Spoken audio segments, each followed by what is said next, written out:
Yes, I always want to encourage people to help out in whichever way they can at the BSWA. It's not a big facility, but all the people here are always just amazing people and good friends. And more than that, I know many people complain that they are studying and it's very tough. They're trying to find a partner and it's very tough. And they're trying to get enough money and it's very tough. Why? You need more good karma. So this is your opportunity to make more good karma here at BSWA. Immense good karma. And if you make immense good karma like that, of course, you'll be happy ever after. Eventually. So it's a good thing to do. So anyone who gets a bit depressed, things don't go well in their life, they get a bit sick, that's what you should do. Increase your good karma and your good happiness. And then you'll be much more alive, much more enjoying life. Is that true? Do you agree? I can hardly hear you. Do you agree? Yes. Yeah, excellent. True. So anyway, I better stop my advertising, my marketing campaign, and let's do some meditation. Okay, so please sit down and follow my lead and be quiet. I have to be quiet too, don't I? That's very good. Okay, but I will give some advice. It's a guided meditation at the beginning. It comes to a point where I become quiet and that you carry on enjoying the peace. So first of all, when you're sitting down, either on the floor or on a chair, please become aware of your body. How does your body feel right now? We'll deal with your mind later on. Just how does your body feel?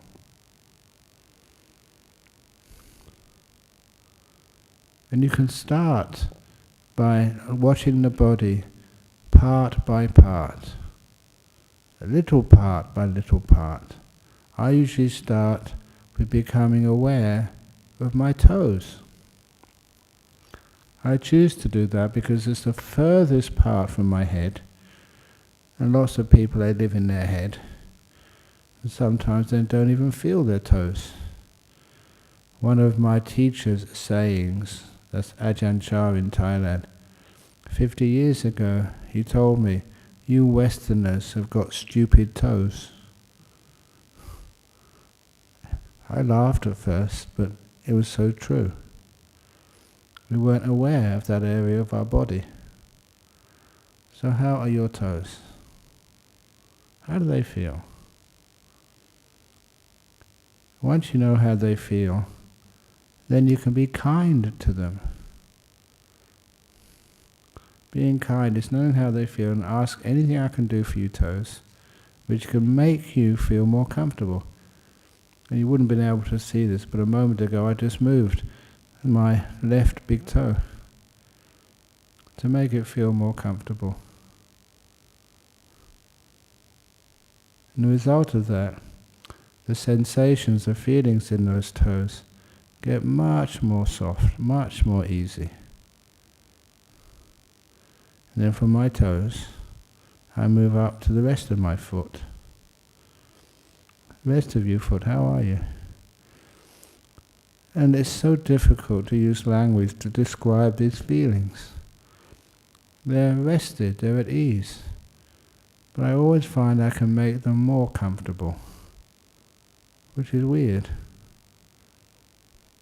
Because I'm kind to them, they feel a sense of safety, and they know that if anything happens, I will look after the rest of my feet straight away.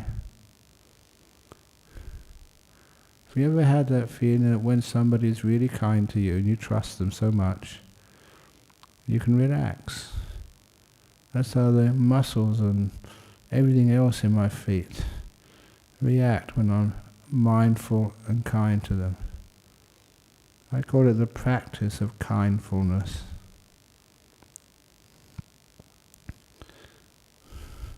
You know, sometimes, I've only got a short time to do this meditation, but sometimes even that much, just being aware of my feet, that works so well. You feel a pleasure in the relaxation which you're giving your own body. But for your benefit, I'll go further up my body, from my feet to my ankles. I'm just checking in with my ankles. They're part of my support group, like people working for you in an office, like your friends, your companions. So I check in with how my ankles feel. Because I do this a lot, I know the ankle feeling. Today it feels really nice. No aches, no pains. I haven't injured my ankles today. So I wish them well and go further up my body, up my calves. It's very much as I scan my attention going up my body.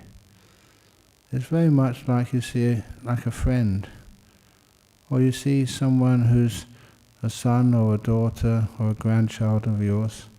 You love them, you want to care for them, to make sure if there's anything you can do to help them, you will do that straight away.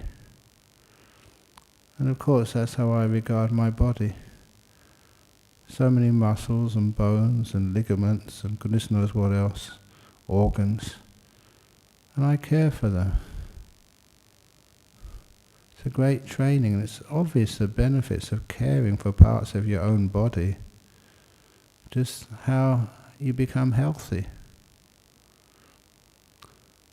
So the calves of my legs, the skin on the outside of those legs, even the blood flowing through them. And sometimes you can become so aware you can feel that blood flow. Smooth and easy. Just your mindfulness can do things like that because it gets really aware. And it feels nice, so you don't need to be distracted. It's like if you are thinking about something else, you're missing out. How do your legs feel? I go to my knees. Again, been a monk over 50 years now, and I can sit cross-legged on the floor, where some younger people, they can't sit on the floor for more than half an hour without having pain. I can feel the beautiful relaxation going on in the bones and ligaments and muscles. And when my knees are at peace, I move up to my thighs. Big load of muscles. They never cause me any problems. I thank them for that. I regard parts of my body like I regard each one of you, with kindness, with care. How can I help? What service can I do for you? That's what I do to my own thighs. And if they want to be adjusted or moved, I'll do that. If they need to be scratched, I will do that. But my thighs are just so comfortable right now. And I go to my butt. And I often mention, I've got a heavy body, so the pressure which is transferred through my buttocks onto the cushion, I can feel that. But because it doesn't change and it's safe, there's no danger there, I just wish it well and move further up my body to my waist. And I know that sometimes if the waist can become sore, if you've been working, But I know the best feeling from my waist. I just stretch my body slightly, and then my waist feels kind of strong and at ease. And that's a position I get from my meditation. Right now, I'm going to spend some time in meditation, so I get that feeling in my waist, which is my meditation posture for my waist. And then I scan up my body. Sometimes I go up my back to make sure all the bones are okay. And I'm not afraid of during the meditation stretching them this way, stretching them that way, to find the optimum position. It just takes a minute. And it means you don't get sore. And then I go back to the bottom of my body again. And I go up my digestive tract, moving upwards to relax any feelings in that digestive tract. And because as a monk I eat often things which I don't know what's in them, sometimes you can get sore. And I've used this method to overcome really quickly, even surprise me, like food poisoning. Just relax the guts, the intestines, the colon. Relax a whole lot. Any pain, any tension softens and then vanishes without any medications or anything. And as I move upwards, if I notice any hard feelings, or like painful feelings, or tight feelings, or tension, as I scan up my body, I will go there, focus my mind there, and give it so much kindness which relaxes it. So kindness which overcomes the past and the future. You give it that kindness and the past and the future get so soft, it's easy to let go. And as you get to know the different parts of your body, if any part is sick, you heal it with your kindness. I always say that it allows the natural healing within your body to do its job, so you really can be at peace. And move up to my stomach. Stomach moves up to my lungs. Lungs move up to my heart region. Because you do this regularly, you can actually feel these organs. Only generally at first. But you know if there's an ache or a pain there, how to relax that ache or pain. That's why people who do have cancers, such as brain cancers, or lung infections, diseases, it's amazing what you can do to heal yourself. You're aware, and you don't add any fear. Instead you add kindness, relaxation. You feel your whole body get at ease.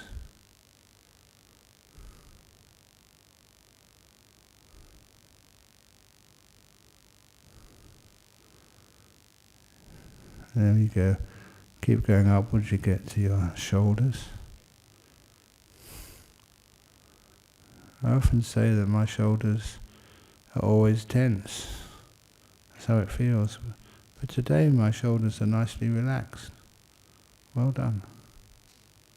If your shoulders do feel a bit painful because they're being stretched and worked too hard, one little method to ease that tension in your shoulders is go the opposite direction first. Scrunch up the shoulders as tight as you can. I'm just going to do this, I don't need to, but just do it. It's on the camera, so maybe You can see this and record it. Scrunch it up as much as I can, then let go. And it's always, you end up more relaxed than when you started. It's like you go up a hill and then you let something roll down. It goes much deeper, much further down than when you started. My shoulders feel really nice now. And then I go down those shoulders to the elbows, which have been very good to me. They never caused me any trouble. And then down to my wrists, then my hands. I go to my hands because it's a beautiful place where you can feel them so clearly. I see how my hands are positioned. And I just ask the fingers. I'm not a crazy monk. I ask my fingers, how are you? Would you like to be adjusted? Like I was talking to any one of you. And my fingers say yes. So I'm just going to adjust them slightly. You know, if you listen to what, say, your partner suggests to you, even that much show you care for them. And this shows my fingers know that I care for them. They don't tense up. I feel really nicely relaxed. The feeling of relaxation is very pleasant. Go back up to my neck. I finished in my shoulders and my neck. To relax my neck, I often move my head backwards and forwards, and that's what they needed just now. Just to find the optimum position.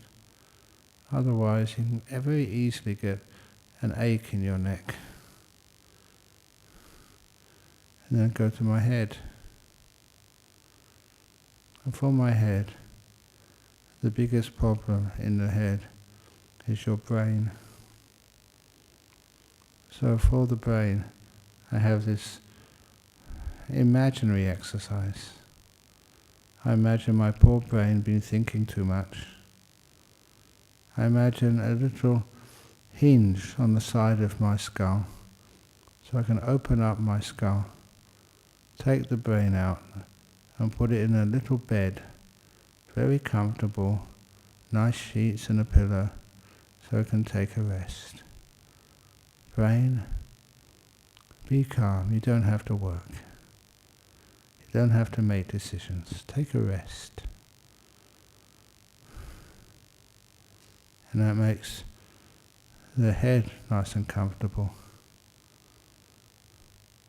And once the body is relaxed, I always like just looking at the whole body as a one thing. Join everything up. And how does it feel? You know, I do this, and my body feels so relaxed. Much more relaxed than 15 minutes ago when I started meditating. And I enjoy that feeling of relaxation. It is very helpful to put joy, happiness into the meditation, to recognize it and give it value.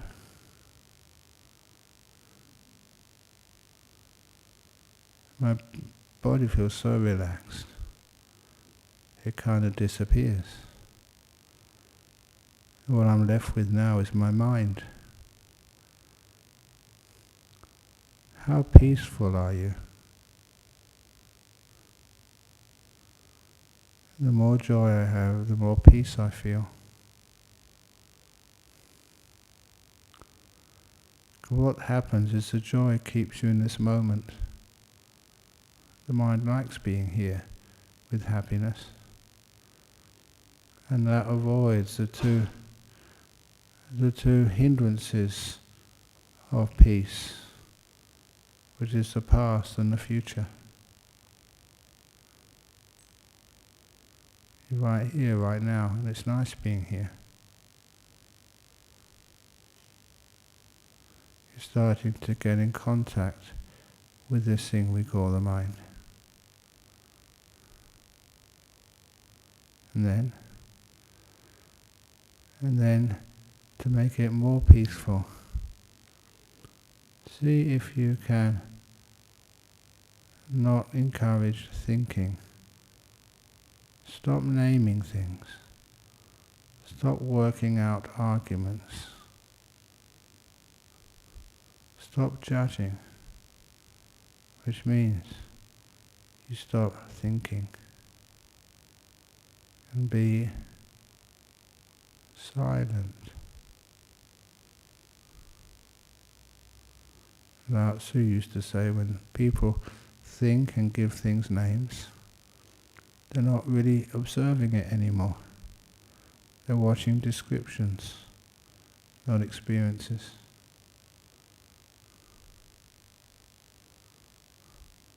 At that point, I have to be quiet. When I speak again, you'll be close to the end of the meditation.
So it is coming to the close to the end of the meditation.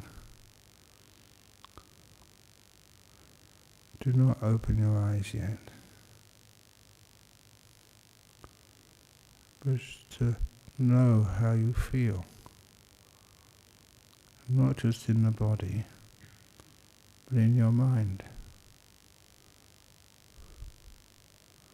What does peace feel like?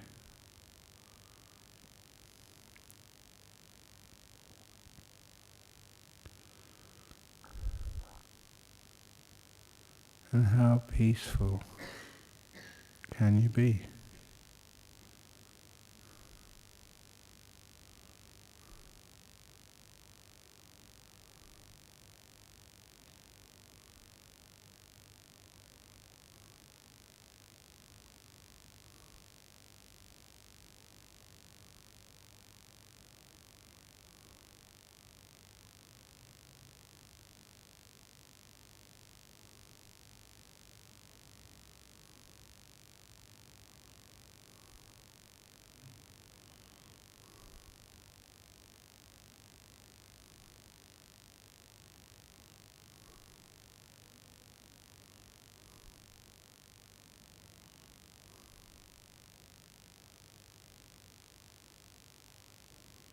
What does stillness feel like?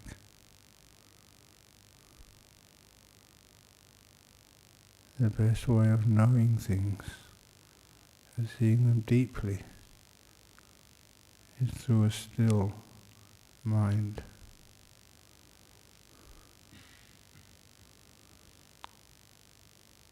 The more the mind is still, the deeper it can see.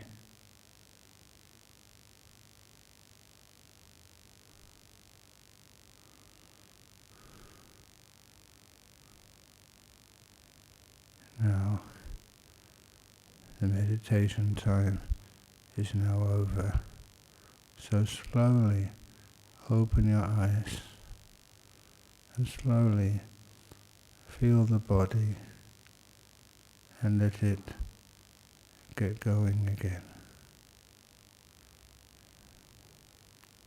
Meditation is now over.